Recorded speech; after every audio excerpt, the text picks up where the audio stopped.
Corona वैश्विक महामारी के खिलाफ लड़ते लड़ते अब हम अनलॉक 2 में प्रवेश कर रहे हैं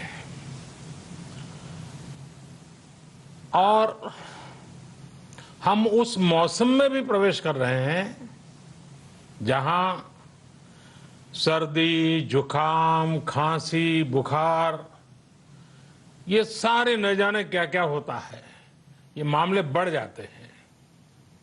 ऐसे में मेरी आप सभी देशवासियों से प्रार्थना है कि ऐसे समय अपना ध्यान रखिए।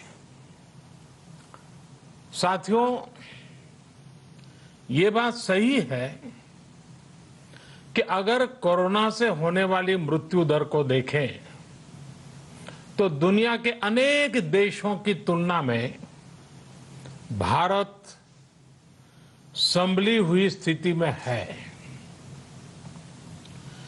समय पर किए गए लॉकडाउन और अन्य फैसलों ने भारत में लाखों लोगों का जीवन बचाया है, लेकिन हम ये भी देख रहे हैं कि जब से देश में अनलॉक 1 हुआ है, व्यक्तिगत और सामाजिक व्यवहार में लापरवाही जरा बढ़ती ही चली जा रही है। पहले हम मास्क को लेकर, 2 गज की दूरी को लेकर 20 सेकंड तक दिन में कई बार हाथ धोने को लेकर बहुत सतर्क थे, लेकिन आज जब हमें ज्यादा सतर्कता की जरूरत है तो लापरवाही बढ़ना बहुत ही चिंता का कारण है। साथियों, लॉकडाउन के दौरान बहुत गंभीरता से नियमों का पालन किया गया था। अब सरकारों को, स्थानीय निकाय की संस्थाओं को,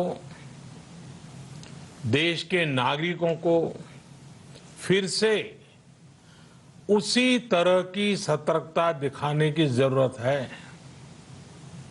विशेषकर कंटेनमेंट जोन्स, उस पर तो हमें बहुत ध्यान देना होगा। जो भी लोग नियमों का पालन नहीं कर रहे हैं, हमें उन्हें टोकना होगा, रोकना होगा और समझाना भी होगा। अभी आपने खबरों में देखा होगा, एक देश के प्रधानमंत्री पर 13,000 रुपये का जुर्माना इसलिए लग गया क्योंकि वो सार्वजनिक स्थल पर मास्क पहने बिना गए थे। भारत में भी